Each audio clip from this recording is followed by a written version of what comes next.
होगी बारिश वचन की, फूल खिलेगा सच्चाई का। सत्यम सत्यम सत्यम सत्यम सत्यम सत्यम सत्यम सत्यम।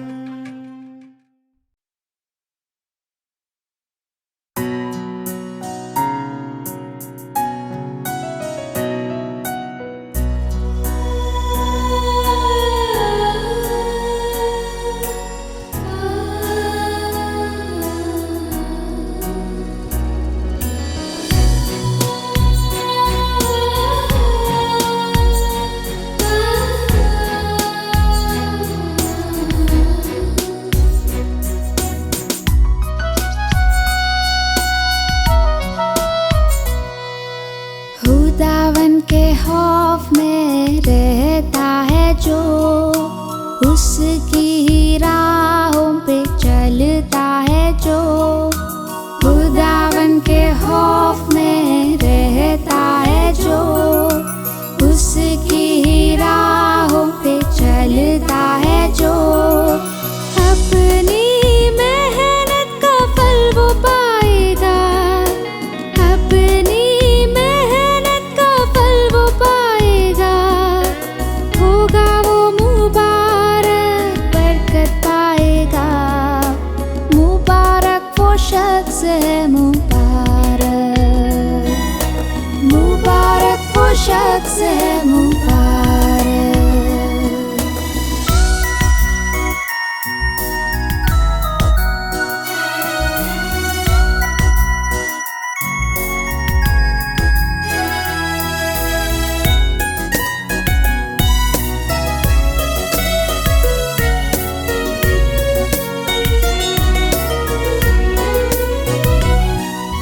तेरी पत्नी तेरे घर के अंदर मेवादार दाखलता जैसी रहेगी।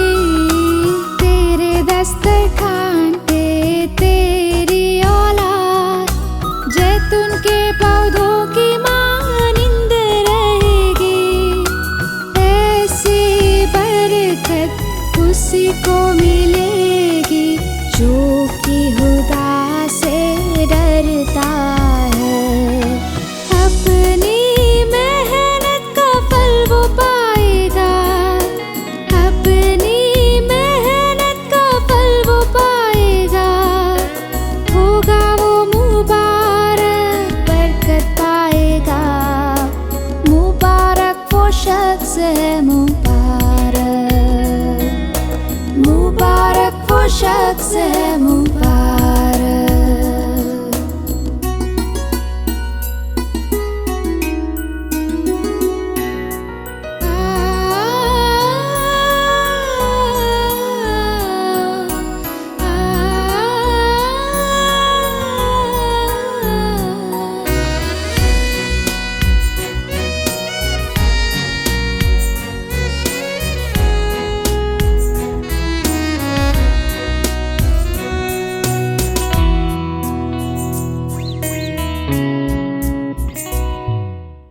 प्यारे दर्शकों, हम अगापे सुसमाचार सेवकाई की ओर से सत्यम सत्यम सत्यम कार्यक्रम के माध्यम से प्रभु यीशु मसीह का सुसमाचार आपके लिए लेके आए हैं। मुझे सुनने वाले हर एक भाई बहन, बच्चे और बुजुर्ग जहाँ भी है, प्रभु यीशु मसीह में अभिवादन करता हूँ। ये सुंदर और सुनहरा अवसर मुझे मिला। इस माध्यम के द्वारा परमेश्वर का वचन आप तक पहुंचाने का अवसर, इसके लिए परमेश्वर का मैं धन्यवादी हूँ। मैं आज उस विषय के ऊपर आपके साथ बात करना चाहता हूँ। उद्धार, ये परमेश्वर का प्रावधान। प्रावधान ये योजना, परमेश्वर की जो योजना उद्धार में है, परमेश्वर के द्वारा हमारा उद्धार है। हम देखते हैं किसके लिए प्रावधान रखता है परमेश्वर। कौन है हम हमारी अवस्था के बारे में देखेंगे तो परमेश्वर से दूर गए हुए लोग, भटके हुए लोग, अपने बुद्धि से, अपने मन से परमेश्वर के दूर होकर चलने वाले लोग, ऐसे लोगों के लिए परमेश्वर प्रावधान रखता है। इसमें परमेश्वर का बड़ा प्यार हमें मालूम पड़ता है। परमेश्वर की प्रीति का अनुभव हमें हमारे जीवन में आता है। पवित्र शास्त्र में से एक शास्त्र भाग को पढ़ते हुए उस परमेश्वर के महान प्रावधान जो हमारे प्रति है, उस प्रावधान के बारे में हम थोड़ा समय मनन करेंगे। पवित्र शास्त्र में रोमियों की पत्री से एक शास्त्र भाग पढ़ के हम परमेश्वर के महान प्रावधान को हम समझेंगे। इस समय मैं रोमियों की पत्री का पहला अध्याय 2 से 4 वचन पढ़ूंगा, जिसकी उसने पहले ही से अपने भविष्यद्वक्ताओं के द्वारा पवित्र शास्त्र में अपने पुत्र हमारे प्रभु यीशु मसीह के विषय में प्रतिज्ञा की थी। वह शरीर के भाव से तो दाऊद के वंश से उत्पन्न हुआ, पवित्रता की आत्मा के भाव से मरे हुओं में से जी उठने के कारण सामर्थ्य के साथ परमेश्वर का पुत्र ठहरा है। हम देखते हैं इस वचनों में पढ़ेंगे तो जो परमेश्वर का प्रावधान अपने इकलौते पुत्र प्रभु यीशु मसीह में है, वो ऐसे ही हमारे लिए प्रकट नहीं हुआ, लेकिन पहले से पवित्र शास्त्र में उसकी घोषणा की गई। पहले से भविष्यद्वक्ताओं के द्वारा, पुराने नियम के लोगों के द्वारा इस प्रावधान को परमेश्वर ने बताया, प्रकट किया, और ये प्रावधान परमेश्वर के इकलौते पुत्र प्रभु यीशु मसीह के द्वारा है, और ये प्रावधान उसके देहधारण और उसके पुनरुत्थान के संबंधित है। इसके बारे में समझते समय हम पहली बात, इस प्रावधान की घोषणा पहले से की गई है। ऐसे ही किसी ने बताया ऐसा नहीं हुआ, लेकिन प्रभु यीशु मसीह आने के पहले उसके बारे में कितने तो भविष्यवाणियां की गई। वो आएगा, दुख उठाएगा, अपने लोगों का उद्धार करेगा, और सारी भविष्यवाणियां पुराने नियम में भविष्यद्वक्ताओं के द्वारा बताई गई। और जो कुछ पुराने नियम में बताया था वो हमारे प्रभु यीशु मसीह के बारे में बताया था भविष्यवाणी के रूप में। हम देखते हैं कि जब प्रभु यीशु मसीह इस धरती पर था तो उस समय जो यहूदी लोग वहाँ थे, उनको प्रभु यीशु मसीह ने क्या कहा? यूहन्ना रचित सुवर्तमान 5वां अध्याय और उसका 46 वचन, क्योंकि यदि तुम मूसा का विश्वास करते तो मेरा विश्वास करते, क्योंकि उसने मेरे विषय में लिखा है। इन लोगों को वो भविष्यवाणियां समझ में नहीं आई, पढ़ा, लेकिन उसमें जो बातें प्रभु यीशु मसीह के बारे में लिखी गई थी वो बातें उनके समझ में नहीं आई। इसलिए प्रभु यीशु मसीह उन यहूदियों को कहता है कि मूसा ने मेरे विषय में लिखा है।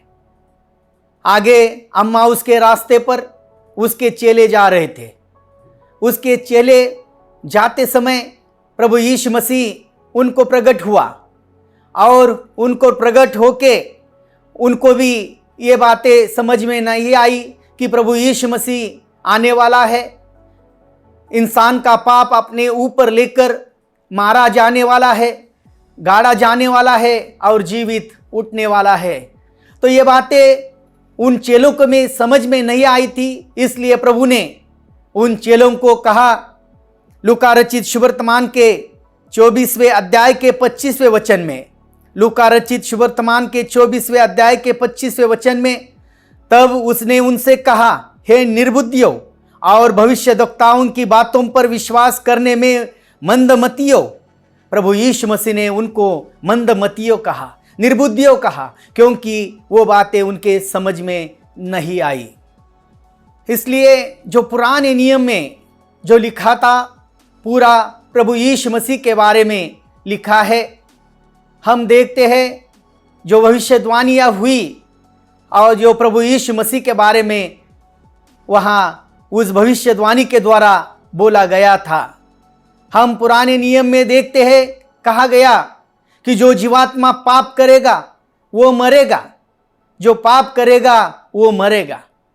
और हम देखते हैं कि इस प्रावधान की घोषणा परमेश्वर ने पवित्र शास्त्र में पहले से की गई थी।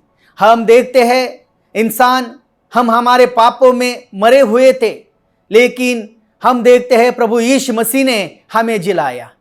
इंसान पाप में रहता है तो परमेश्वर के दृष्टि से वो मरा हुआ इंसान है, लेकिन ऐसे लोगों के लिए एक उद्धार का प्रावधान है और परमेश्वर के पास एक योजना है। उस योजना के बारे में पुराने नियम में हम बातें पढ़ते हैं। हम देखते हैं कि हम जैसे पापों में जीवन जीने वाले, हमारी लज्जाओं में जीवन जीने वाले और पाप के बंधन में रहने वाले लोगों के लिए ये सुसमाचार एक बहुत बड़ा प्रावधान है। परमेश्वर अपने बारे में प्रगटीकरण देता है तो उसके द्वारा हम परमेश्वर को जाने, उसकी योजना को समझे, उसकी इच्छा को समझे, उसकी प्रावधान को समझे। इसलिए ये प्रावधान की घोषणा पहले से की गई थी, भविष्यद्वक्ताओं के द्वारा उसके बारे में बताया गया था। पुराने नियम में जो भविष्यवाणियाँ की गई थी वो उन भविष्यद्वक्ताओं ने पवित्र आत्मा से संचरित होकर, पवित्र आत्मा से भरकर बताया गया था, ताकि वो हमारे लिए एक प्रगटीकरण हो। परमेश्वर हमें प्रगटीकरण देता है ताकि हम उसके ऊपर विश्वास करें। इसलिए परमेश्वर ने, हम देखते हैं, सत्य, सरल और शुद्ध रीति से जो बातें हमें पुराने नियम में दी, वो बातों का संरक्षण किया और आज वो हमारे लिए प्रगटीकरण है। और हम देखते हैं कि पुराने नियम में जो बातें बताई गई थी वो आज हमारे लिए बहुत ही महत्वपूर्ण है और वो बातें थी प्रभु यीशु मसीह के बारे में।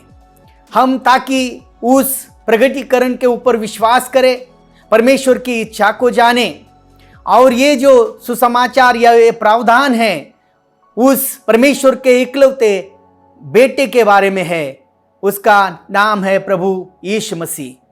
हम देखते हैं कि ये योजना परमेश्वर के इकलौते बेटे में है और पुराने नियम में भविष्यद्वक्ताओं के द्वारा ये सारी बातें बताई गई। जो भी पुराने नियम में बताया गया वो नए नियम के विरुद्ध नहीं है, लेकिन हम देखते हैं पुराना नियम एक नए नियम का दस्तावेज है और जो कुछ बताया गया वो प्रभु यीशु मसीह के बारे में बताया था।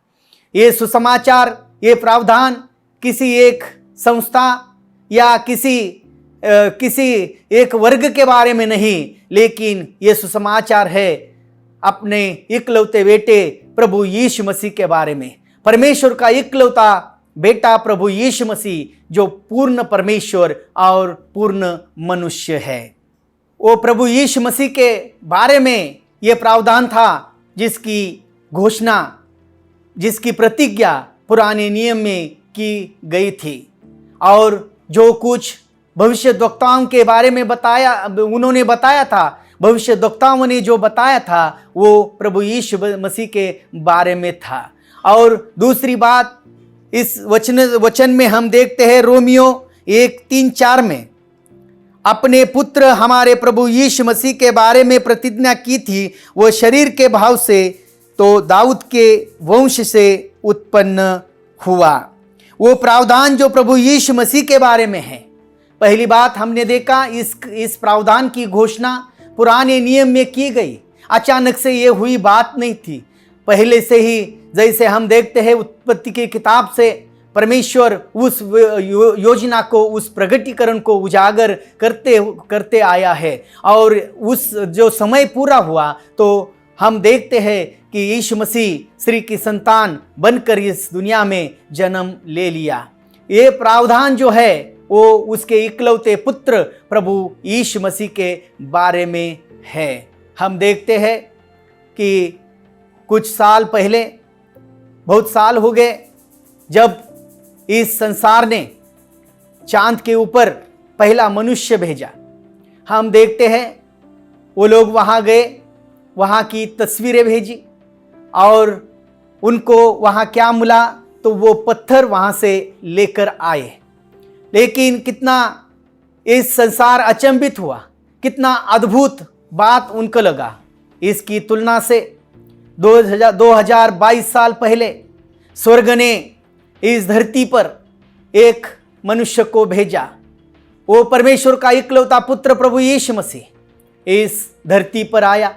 इस धरती पर आकर उसने क्या देखा? पूरी मानव जाति पाप के नीचे दबी हुई है, दंड के नीचे है, नरक की ओर जा रही है। और वो प्रभु यीशु मसीह जो परमेश्वर का पुत्र इस मानव जाति का हिस्सा बना। इतना ही नहीं, मानव जाति का हिस्सा बनकर उनका पाप उसने अपने ऊपर लिया। लेकिन उसके बदले में इस मानव जाति ने, इस संसार ने उसको क्या दिया? उसको पकड़ा और उसको बलि चढ़ाया। हम देखते हैं कि प्रभु यीशु मसीह वहां मारा गया, इस मानव जाति ने उसको बलि चढ़ाया। लेकिन स्वर्ग ने उसको वापस ले लिया और वो समय हम देखते हैं वो हमारा राजकुमार और हमारा उद्धार करता था।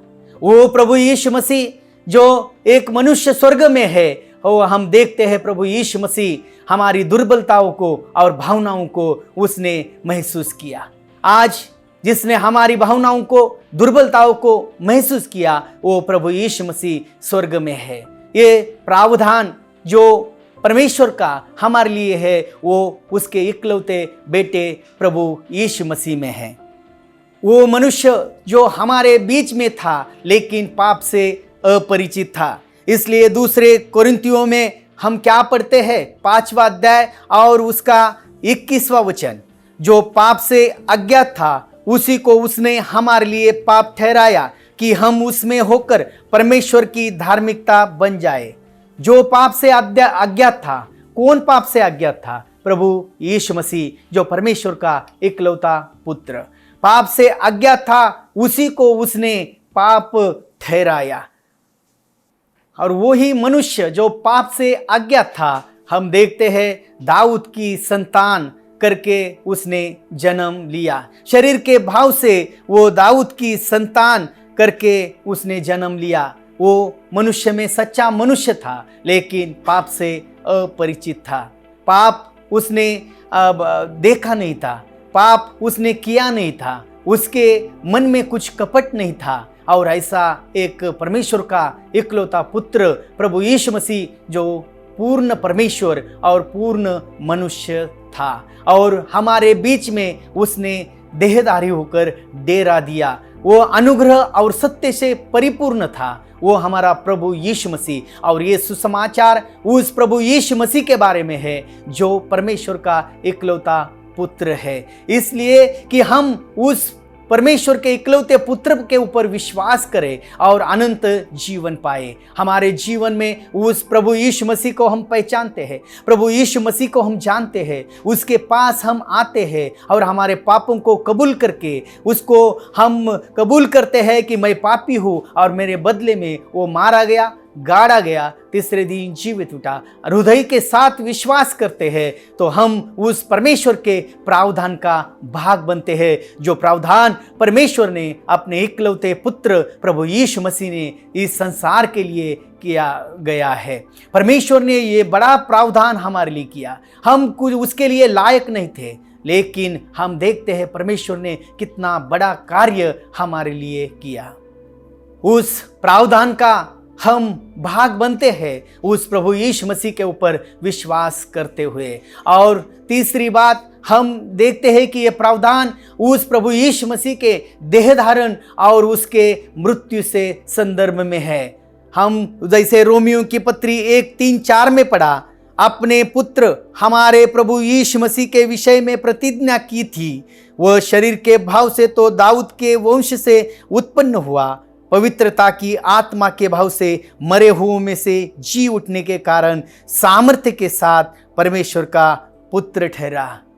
परमेश्वर का पुत्र ठहरा। हम दो बातें यहाँ देखते हैं। शरीर के भाव से दाऊद की संतान करके उसने जन्म लिया। हम देखते हैं मत्ती जो सुवर्तमान की शुरुआत है, उसके पहले अध्याय की शुरुआत दाऊद की संतान प्रभु यीशु मसीह को कहकर होती है, और प्रगटीकरण का आखिरी अध्याय में भी वहाँ दाऊद का मूल, दाऊद का वंश भोर का तारा के रूप में प्रभु यीशु मसीह को वहाँ बताया गया है।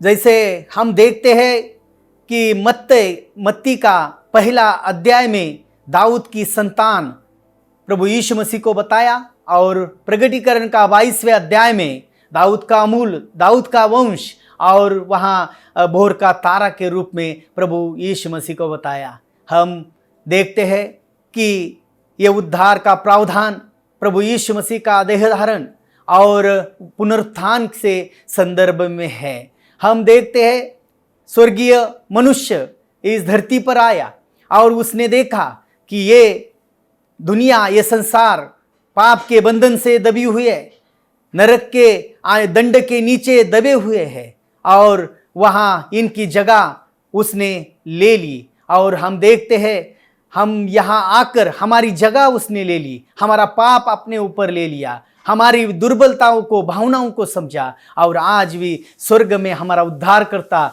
और हमारा राजकुमार के स्वरूप में वहाँ स्वर्ग में विराजमान है। मेरे प्यारे भाई बहनों, हम देखते हैं कि ये प्रावधान परमेश्वर का देह धारण और परमेश्वर की वहाँ हम देखते हैं पुनरुत्थान से निगड़ित है। कैसे हम समझ सकते हैं कि प्रभु यीशु मसीह उद्धार करता है? कैसे हम समझ सकते हैं कि प्रभु यीशु मसीह मेरे पापों की क्षमा करता है? हमने जैसे पढ़ा कि मरे हुओं में से जी उठने के द्वारा, पवित्रता की आत्मा के भाव से मरे हुओं में से जी उठने के कारण सामर्थ्य के साथ परमेश्वर का पुत्र ठहरा। आज यहाँ हम देखते हैं मरे हुओं में से जी उठने के द्वारा आज ये हमारा दावा है। हम देखते हैं दुनिया में जो कोई आया, हम उसके जीवन में हम देखते हैं मृत्यु पाते हैं, कब्र पाते हैं, यहाँ ही गाड़े जाने के बारे में देखते हैं। लेकिन प्रभु यीशु मसीह का मृत्यु अलग था। प्रभु यीशु मसीह जरूर मारा गया, लेकिन तीसरे दिन जीवित उठा, और जीवित उठकर हम देखते हैं कि परमेश्वर का पुत्र ठहरा। परमेश्वर युगान युग जीवित है, और प्रभु यीशु मसीह भी पुनरुत्थान के द्वारा युगान युग जीवित है, उसने दिखाया। आज प्रभु यीशु मसीह हमारे पापों की क्षमा करता है। प्रभु यीशु मसीह हमारा पुनरुत्थान करता है। प्रभु यीशु मसीह उसके साथ हमें जीवित करता है। इसका दावा हमारे जीवन में क्या है? तो वो है प्रभु यीशु मसीह का पुनरुत्थान। मेरे प्यारे भाई बहनों, आज इस महान वचन के द्वारा हमने पवित्र परमेश्वर के एक महान प्रावधान को देखा कि इन लोगों के लिए वो प्रावधान था, हम जैसे पापी लोगों के लिए जो परमेश्वर को जानते नहीं, फिर भी परमेश्वर ऐसे लोगों के ऊपर प्यार करता है। कितना बड़ा प्रावधान, जिसकी घोषणा, जिसकी प्रतिज्ञा पहले से की गई थी। भविष्यद्वक्ताओं ने प्रभु यीशु मसीह के बारे में बताया था।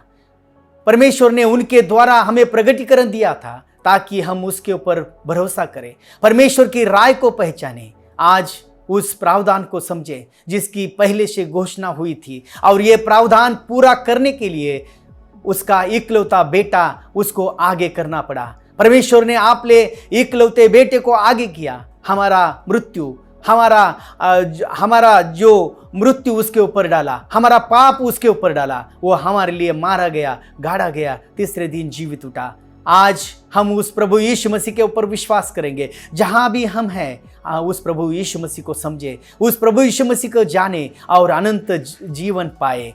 आज उस प्रभु यीशु मसीह के बारे में परमेश्वर के महान प्रावधान को हमने समझा। वो उसके देह धारण और पुनरुत्थान के संदर्भ में है। जो पुनरुत्थित प्रभु यीशु मसीह आज भी हमारे जीवन में आने के लिए तैयार है। जहाँ भी है इस प्रावधान को समझे और उस परमेश्वर की योजना को समझे और उसके इकलौते बेटे प्रभु यीशु मसीह के ऊपर विश्वास करे।